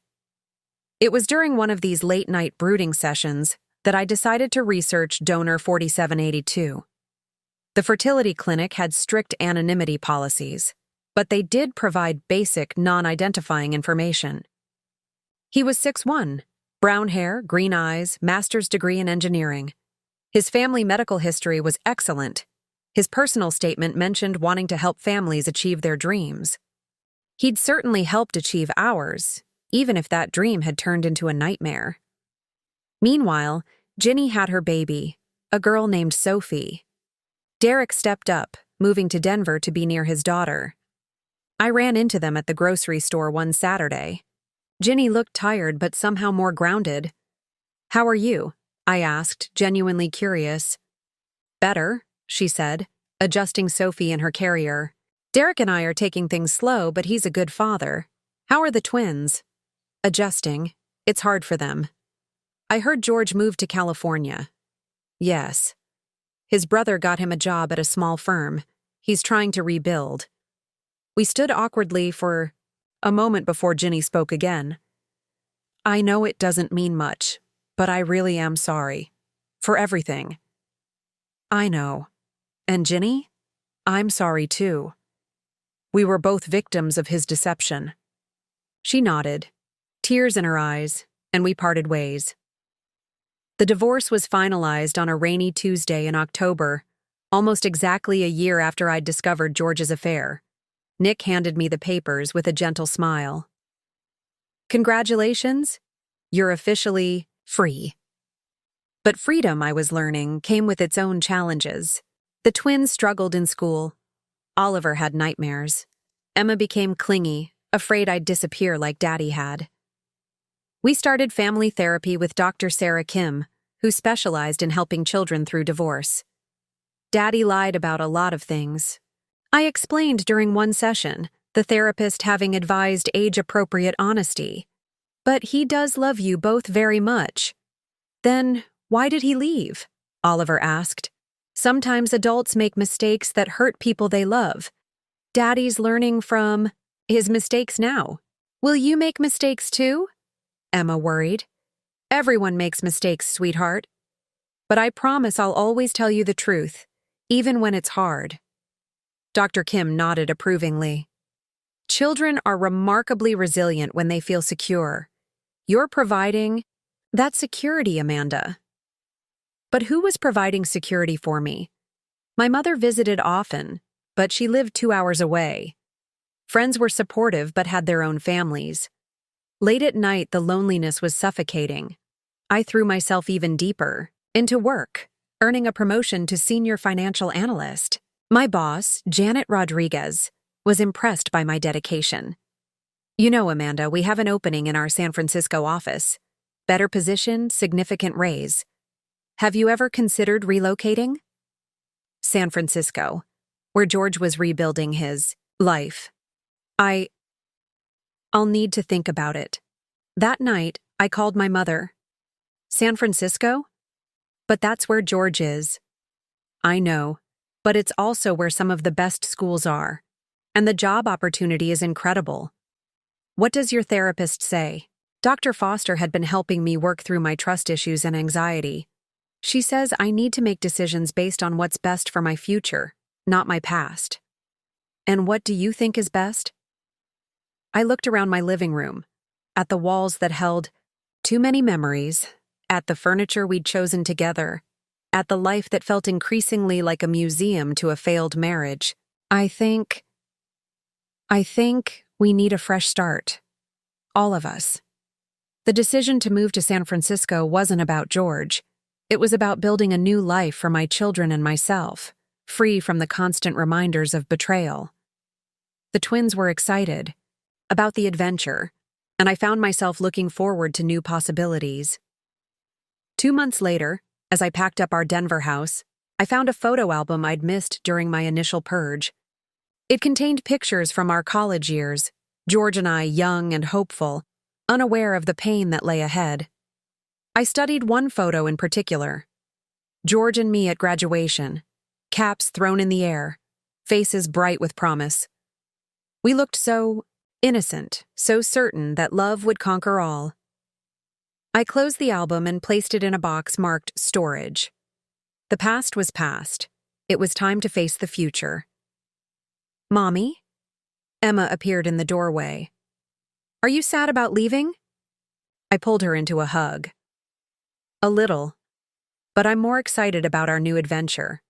Are you? She nodded against my shoulder. Will Daddy be there? He lives in the same city, but we won't see him often. He's still learning how to be a better person. Maybe we can help him learn, she suggested with 6-year-old optimism. Maybe, I said, though I knew some lessons had to be learned alone. The moving truck arrived the next morning. As we drove away from Denver, I didn't look back. The rear-view mirror showed my past. The windshield showed my future. For the first time in over a year, I felt ready to embrace it. San Francisco welcomed us with its signature morning fog and the distant clang of cable cars. Our new apartment in Nob Hill was smaller than our Denver house, but had stunning views of the bay. The twins pressed their noses against the windows, marveling at the ships passing under the Golden Gate Bridge. Can we ride the trolley every day? Oliver asked excitedly. Cable car, I corrected gently. And yes, we can ride it to school sometimes.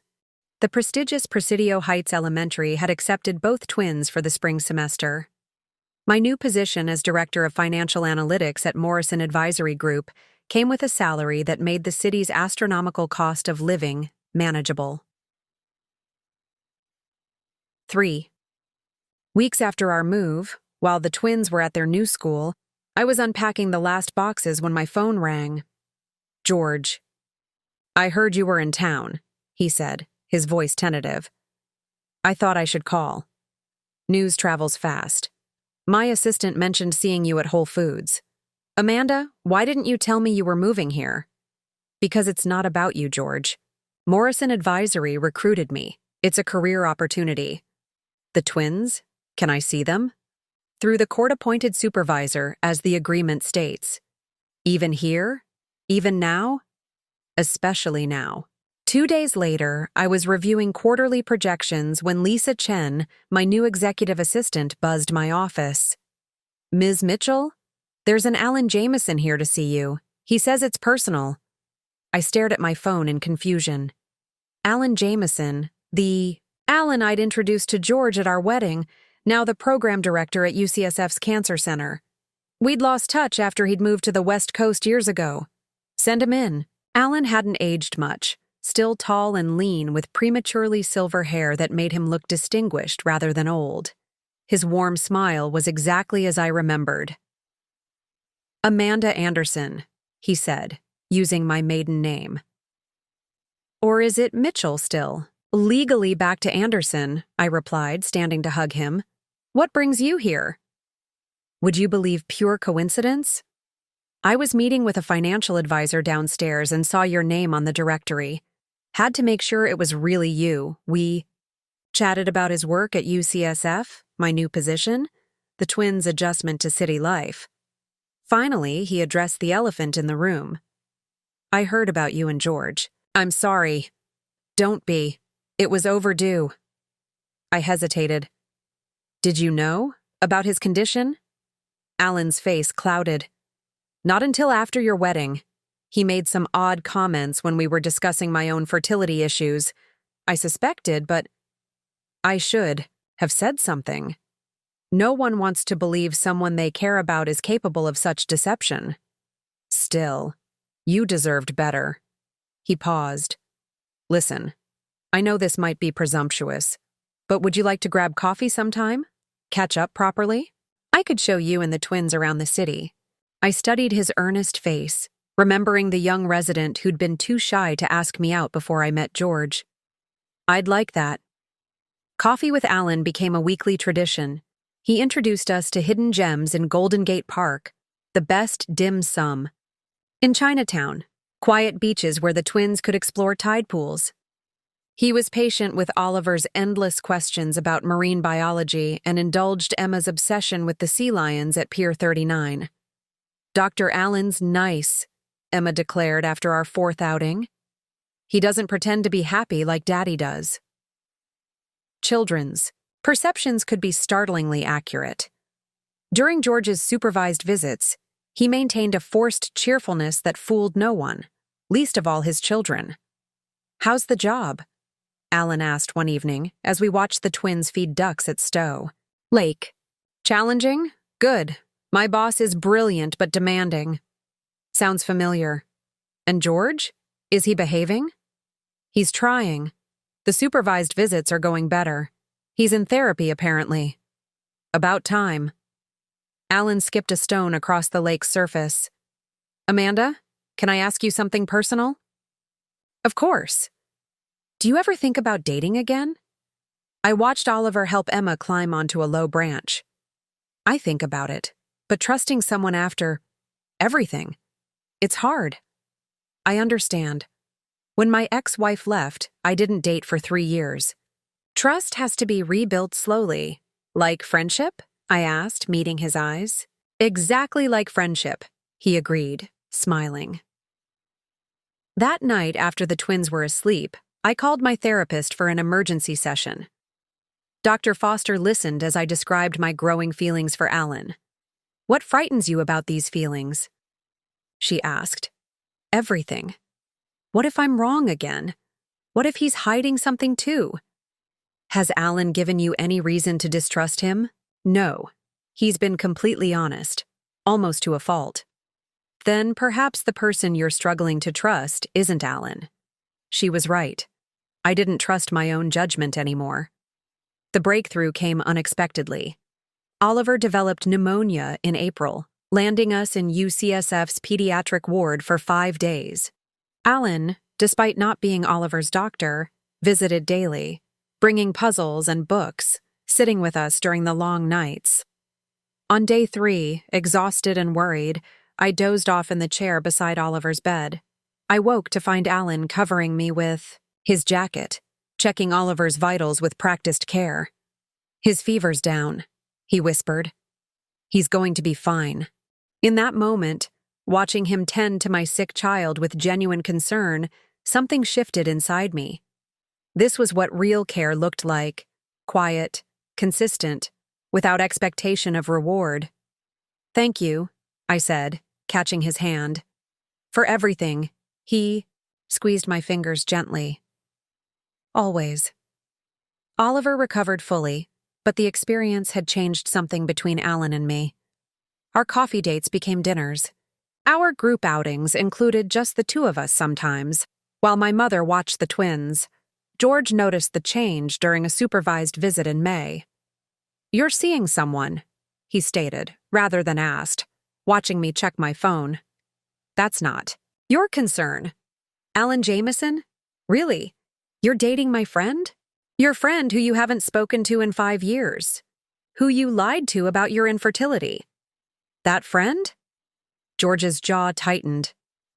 "I just think it's convenient. You move here, suddenly you're dating?" "Stop."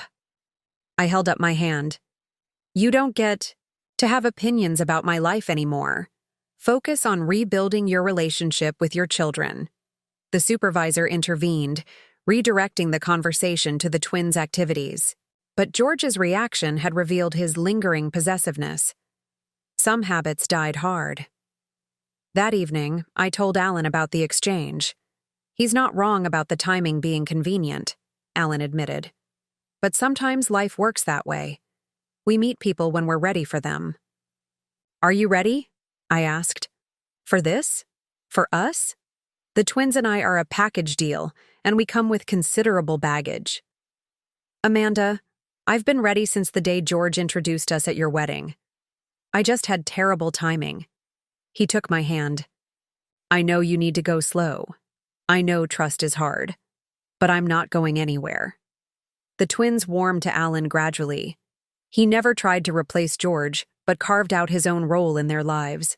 He taught Oliver to identify birds in the park, helped Emma with her science projects, and read to them with distinct character voices that made them giggle. "Is Dr. Allen your boyfriend now?" Emma asked one morning as I braided her hair. "He's My friend who I go on dates with sometimes, I said carefully. How do you feel about that? I like him. He listens when we talk. Daddy just pretends to listen. Daddy loves you very much. I know, but love and listening aren't the same thing, are they? From the mouths of babes. By June, I'd settled into a rhythm. Work challenged me intellectually. The twins were thriving in their new school. My relationship with Alan progressed at a pace that felt safe, yet exciting. Even George seemed to be finding his footing, accepting his limited role with more grace. Then, on a foggy Tuesday morning, Lisa knocked on my office door with an unusual expression. There's someone here to see you. He says he's donor 4782? My coffee cup froze halfway to my lips.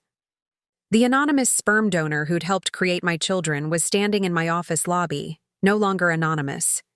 The past, it seemed, wasn't finished with me yet. The man standing in my office lobby looked nothing like I'd imagined. David Chen was about my age, with kind eyes behind wire-rimmed glasses and the slightly rumpled appearance of an academic. His resemblance to Oliver was startling, the same angular jaw, the same way of tilting his head when uncertain. Ms. Anderson? I'm David Chen. I apologize for showing up like this, but, well, there's been a development. I led him to my office, closing the door. How did you find me? I didn't, exactly. The clinic contacted me. There's a class action lawsuit against them for mishandling donor information. They're required to notify all parties involved. He adjusted his glasses nervously. I never expected to meet any recipients. I never expected to meet you. The thing is, my wife and I have been trying to have children. We discovered I have a genetic condition that wasn't detected during my initial screening. It's treatable, but it can affect kidney function in children. The clinic is notifying all families who used my contribution. My heart sank. The twins, are they at risk? Possibly. It's called Alport syndrome.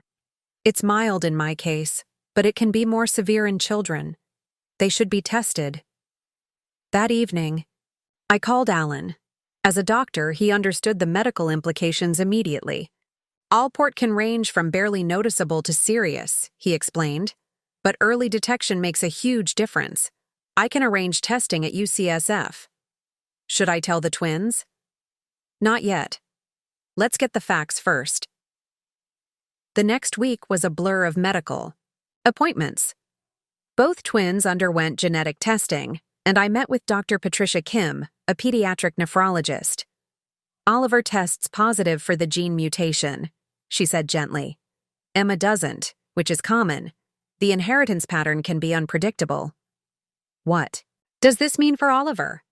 Right now, his kidney function is normal. Many people with Alport never develop serious symptoms, but will need to monitor him annually. If problems develop, early treatment is very effective. I sat in the parking garage afterward, trying to process this new information. My phone rang. George. Amanda, I just got a call from the clinic about some genetic issue. What's going on? I explained about David Chen and Alport syndrome. Jesus, George breathed. Is Oliver okay? For now. He needs monitoring, but the doctors are optimistic. I want to help. Medical bills, specialists, whatever he needs. It was the first genuinely selfless thing I'd heard from George in years. Maybe he was changing. That weekend, I had coffee with David Chen and his wife, Jennifer. We debated whether to have children after my diagnosis, David admitted. But our doctor said with proper monitoring, most kids with Alport live completely normal lives. We're actually expecting now, Jennifer added, patting her slight bump. Due in December. Congratulations, I said, meaning it. These people were connected to my children in the most fundamental way, yet they were strangers. I never thought I'd meet any of the children, David said. The anonymity was supposed to be absolute. But now, with this lawsuit, do you think Oliver and Emma might want to know about me someday? I thought about my twins, about the lies that had shaped their existence, about the importance of truth. Maybe when they're older. For now, they're dealing with enough changes. News of the lawsuit spread quickly through my social circles. Other families were coming forward with stories of mishandled donor information, forged documents, and violated protocols. The clinic faced massive legal challenges. Alan accompanied me to several support group meetings for affected families. "This is bigger than just your case," he observed. "The entire industry needs better oversight." During one meeting, a woman named Rachel shared her story. "My ex-husband forged my signature on donor consent forms. I didn't know our children weren't biologically mine until our divorce." Her story was eerily similar to mine, but reversed. The support group became a lifeline, connecting me with others who understood the unique challenges of fertility fraud. Meanwhile, Oliver's diagnosis had unexpected consequences. George, genuinely concerned about his son's health, began attending medical appointments via video calls. For the first time since our divorce, we communicated without hostility. "I should have told you about my infertility," he said during one call. "All of this, it started with that lie." Yes, it did. I'm in therapy now. Real therapy. Not the fake psychiatrist I hired before. I'm trying to understand why I did what I did. "That's good, George. The twins need you to be better." Our conversations became more productive. We coordinated on Oliver's care, discussed the twins' adjustment to San Francisco, even managed civility when talking about Alan's growing presence in their lives. The breakthrough came in August. During a supervised visit at Golden Gate Park, Emma fell and scraped her knee badly. George, instead of panicking or trying to handle it alone, immediately called me. "She needs you," he said simply. "Can you come?" When I arrived, George was applying pressure to the wound while Oliver held his sister's hand. For a moment, we were just two parents caring for our injured child. Later, as we sat in the ER waiting room, the scrape needed stitches, George spoke quietly. "I see why you're with Alan. He's good with them. Steady." He is. I wasn't. I was. So focused on maintaining an image that I forgot to be real with them. With you. You're learning. Too late for us, though. For us as a couple, yes. But not too late to be a better father. The nurse called Emma's name. As I stood to go with her, George touched my arm. "Amanda? Thank you for letting me learn." That evening, Alan made dinner while I tucked the twins into bed. "Daddy was different today," Emma observed. "Less pretendy." "People can change if they really want to," I said, smoothing her hair. "Like you changed?" "You smile more now." "Do I?" "Lots more, especially when Dr. Allen's around." After they were asleep, I found Alan in the kitchen, washing dishes. I wrapped my arms around him from behind. "Thank you," I murmured. "For what?" "For being real. For being steady. For helping us heal." He turned in my arms, soapy hands and all. "You're the one doing the healing. I'm just here for the journey." It's a long journey. The best ones usually are. As we stood in my small kitchen, I realized something profound. Healing wasn't about erasing the past, but about building something new from its lessons. George was learning to be honest. I was learning to trust. The twins were learning that families came in many forms. And somewhere in the city, David Chen and his pregnant wife were preparing for their own journey into parenthood, connected to us by invisible threads of DNA and shared experience. The past had brought us to this moment, but it no longer defined us. We were all, in our own ways, climbing toward something better. By October, life had settled into a new normal. Oliver's kidney function remained stable, with Dr. Kim optimistic about his prognosis. The twins had made friends at school, and Emma joined the junior chess club while Oliver discovered a passion for robotics. Alan and I had been dating for 6 months, a milestone I hadn't thought I'd reach again. He never pressured me for more. commitment than I was ready to give, but our relationship deepened naturally. The twins had started calling him Uncle Alan, which he accepted with gentle humor. "Uncle today? Perhaps something else tomorrow," he'd say, winking at me over their heads. George's transformation continued to surprise everyone. He attended therapy religiously, joined a support group for men who'd committed relationship fraud, and even testified in the case against the fertility clinic. "I want to make amends," he explained during one of our co-parenting meetings. "Not just to you and the twins, but to everyone affected by these deceptive practices." The class action lawsuit had grown to include over 50 families. My testimony about the forged psychiatric evaluation became a cornerstone of the case against the clinic's lack of oversight. In November, I received an unexpected call from Ginny Walker, formerly Ginny Matthews. She'd married Derek and moved to Portland with baby Sophie. "I wanted you to know we're doing well," she said. "Derek and I are in counseling, working through everything, and I wanted to thank you." "Thank you? For what?" "For exposing the truth. It hurt like hell at the time, but it forced us all to face reality. Sophie has an honest family now because of that night at the Sterling Room." Her words stayed with me. Truth, no matter how painful, created space for authentic relationships to grow. 2 weeks before Thanksgiving, Alan invited us to dinner at his house in Pacific Heights. I'd been there before, but tonight felt different. The twins were spending the weekend with George, his first unsupervised visit after completing court-mandated therapy. "I've been thinking," Alan said as we sat on his deck overlooking the bay, "about us, about the future." My heart quickened. "And? I know you need to go slow. I respect that. But I want you to know I'm all in. You, the twins, even the complicated relationship with George. I'm here for all of it." He pulled a small velvet box from his pocket but didn't open it. "This isn't a proposal. Not yet. It's a promise. When you're ready, if you're ever ready, I'll be here." Inside was a simple silver band with 3 small stones, 2 emeralds for the twins, 1 sapphire for me. "Alan, Don't answer now. Just know that I love you, all 3 of you." That night, as fog rolled across the Golden Gate Bridge, I realized something profound. The shattered pieces of my old life hadn't just broken apart. They'd created space for something new, something stronger, to grow in their place.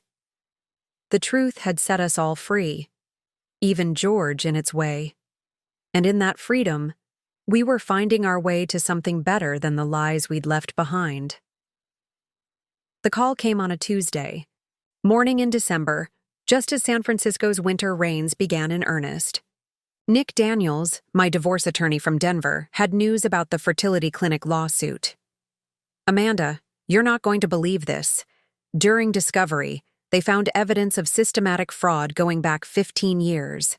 George wasn't the only one who forged documents." "What do you mean?" "The clinic had a side business helping infertile men hide their conditions from their wives.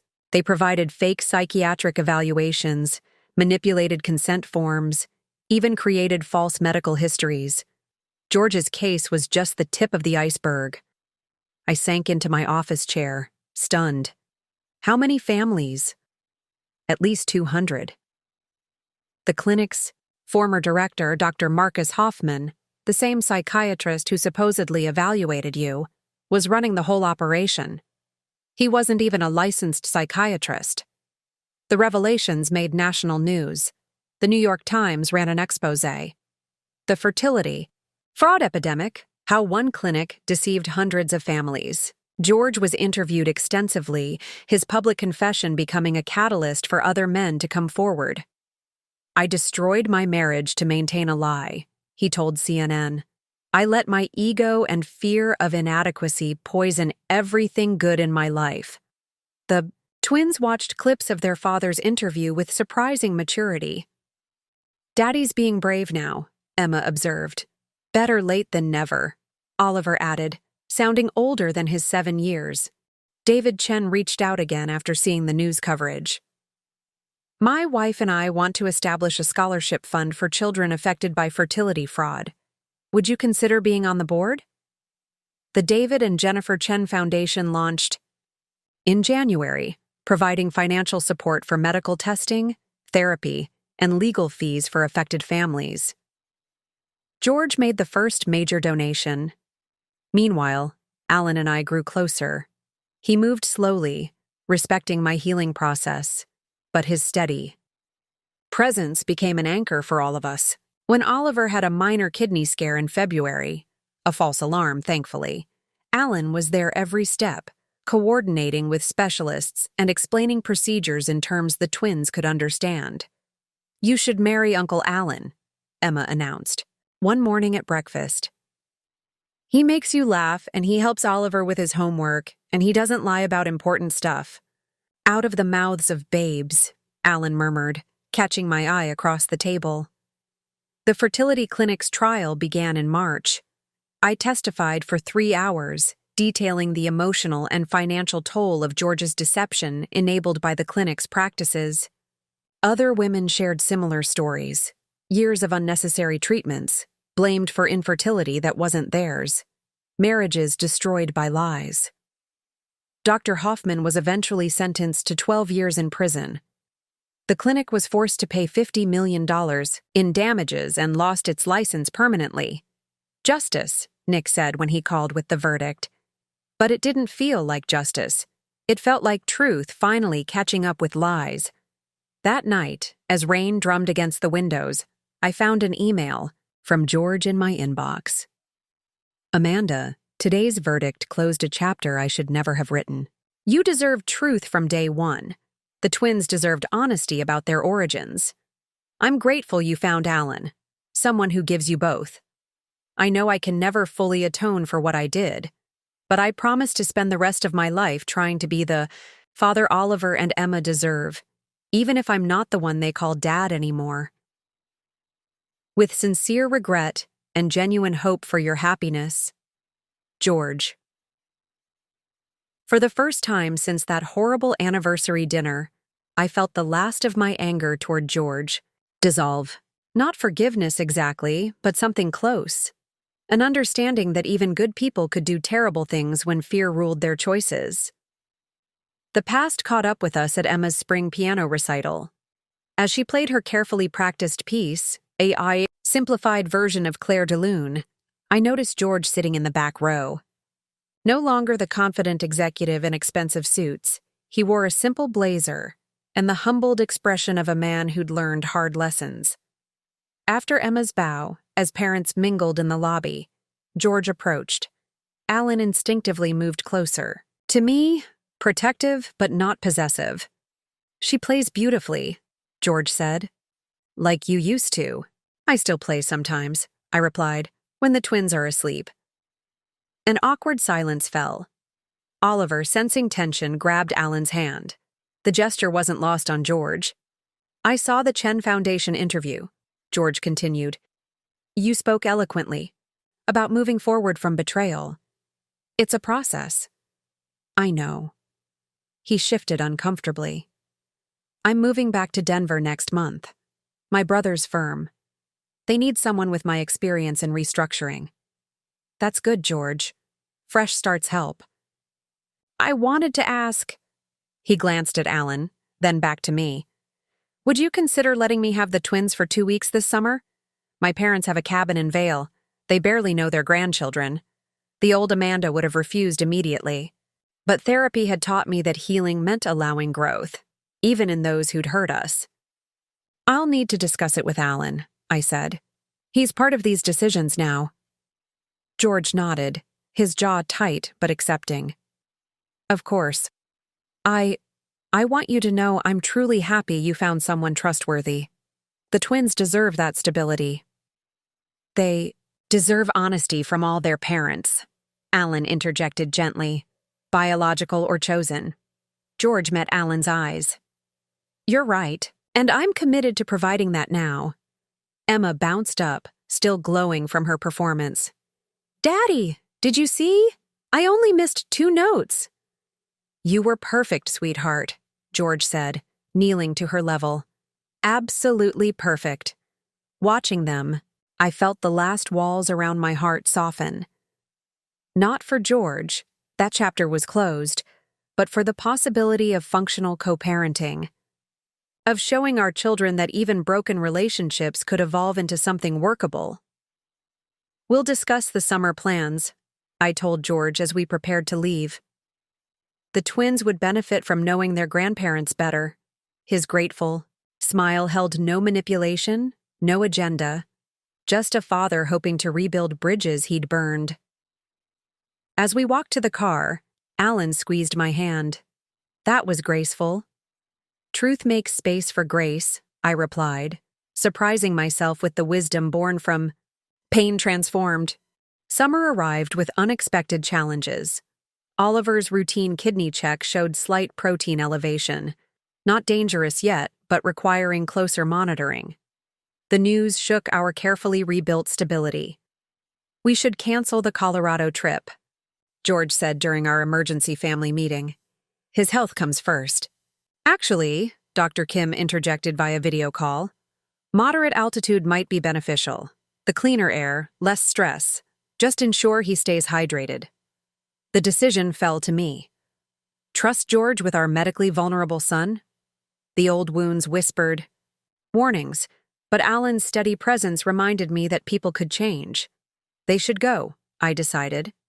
But with conditions: daily video check-ins, a local nephrologist on call, and George needs to complete a basic medical training course first. George enrolled in the course that week without complaint. The night before their departure, I found myself standing in the twins' doorway, watching them sleep. Alan appeared behind me, wrapping his arms around my waist. "You're doing the right thing," he murmured. "Am I? Trusting the man who lied about everything?" "You're not trusting that man. You're trusting the one he's becoming." At the airport, George presented medical supplies, emergency contacts, and a detailed itinerary. "I've got backup plans for the backup plans," he assured me. Emma hugged me. Tight. "Don't worry, Mommy. Daddy knows about Oliver's medicine now. Uncle Alan taught him." Indeed, Alan had spent evenings coaching George on Oliver's care routine. Their growing rapport still surprised me. Two men connected by love for the same family, navigating new territories of blended relationships. "Call anytime," George said. "Middle of the night doesn't matter." "I will." As they disappeared through security, my phone buzzed. A text from Rachel, my support group friend. "Saw the Times article about your testimony. You're changing how people think about fertility fraud. Proud of you." That evening, Alan and I sat on our deck, the house eerily quiet without the twins. "Chaos. I've been thinking," he said, reaching for my hand. "About that promise ring. About us." My heart quickened. "And?" "The twins call me Uncle Alan, but sometimes Oliver slips and says, 'Dad.' He apologizes immediately, like he's betraying George. But it made me realize that families don't follow traditional rules anymore." "Exactly." He turned to face me fully. "Amanda, I love you. I love them. I'm ready for whatever form our family takes, traditional or not." The choice crystallized before me. Embrace this new chapter fully or remain guarded forever. As fog rolled in from the bay, I made my decision. "Yes," I said, the word carrying years of healing. "I'm ready too." Alan's face broke into a smile that reached his eyes. "Really? Really? But let's wait until the twins return to tell them." That week in July passed differently than I'd expected. Instead of anxiously checking my phone every hour, I found myself enjoying the quiet moments with Alan. Morning coffee on the deck, evening walks through Golden Gate Park, conversations that went deeper than our usual family logistics.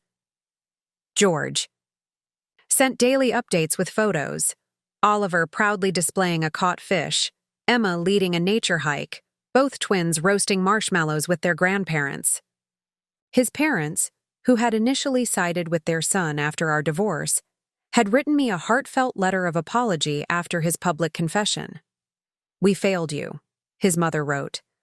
"We raised a son who could lie so completely, then supported him, blindly. Please forgive us for not seeing the truth sooner." On day 10, George called during breakfast. "Oliver's latest test results came in. His levels are completely normal. The mountain air and rest seem to be helping." "That's wonderful news." "Amanda, thank you for trusting me with them. I know I haven't earned it yet. You're earning it. Now, George, that's what matters." After we hung up, Alan raised an eyebrow. "You're different with him now." I realized something. Hating him was exhausting. This feels lighter. The twins returned, sun-kissed and full of stories. At dinner that night, we shared our news. Emma clapped her hands in delight while Oliver grinned. "Can we call you Dad?" "After the wedding?" Oliver asked Alan shyly. "Only if you want to," Alan replied. "You already have a dad who loves you." "We can have two dads," Emma declared with 7-year-old wisdom. "Lots of my friends do." That evening, I found an email from David Chen. "Amanda, our daughter was born last week. Healthy. No signs of Alport syndrome. We named her Grace. I wanted to thank you for your openness about our connected families. The foundation has helped 47 families access genetic testing already. Your testimony helped create something positive from a painful situation. Would you be interested in speaking at our fundraising gala in September? Best, David." I looked out my window at the San Francisco skyline, thinking about how far we'd all come. George was rebuilding his relationship with the twins. Alan and I were planning a small wedding for October. The foundation was helping other families navigate similar challenges. As I drafted my response to David, accepting his invitation, I realized something profound. Sometimes the most painful truths pave the way for the most authentic happiness. The lies that had shattered my life 2 years ago had ultimately led me here, to a place of genuine love, extended family, and purpose. The truth hadn't just set me free. It had given me a life more honest and rich than I'd ever imagined possible. My phone buzzed with a text from Alan. "Picking up takeout. Thai or Indian?" "Indian," I replied, then added, "I love you." His response came immediately. "I love you too. All of you." Outside my window, fog rolled across the bay, but inside, everything felt clear. The past was finally the past. The future stretched ahead, built on truth and trust, with all its imperfect, beautiful possibilities. The October wedding was intimate, just family and closest friends at a small vineyard in Napa Valley. Emma scattered rose petals while Oliver carried the rings. George attended with his parents, sitting in the back row, a gesture of respect that didn't go unnoticed. During the reception, he approached our table. "Congratulations to you both. Alan, you're getting an extraordinary family." "I know," Alan replied, shaking George's hand. "Thank you for being here." Later, I found George watching the twins dance with their new stepfather. "They're happy," he said quietly. "They are. You helped make that possible by being honest finally. Better late than never?" "Much better." 6 months later, at the Chen Foundation's annual gala, I stood before 300 people sharing our story. David and Jennifer Chen had raised over $2 million for families affected by fertility fraud.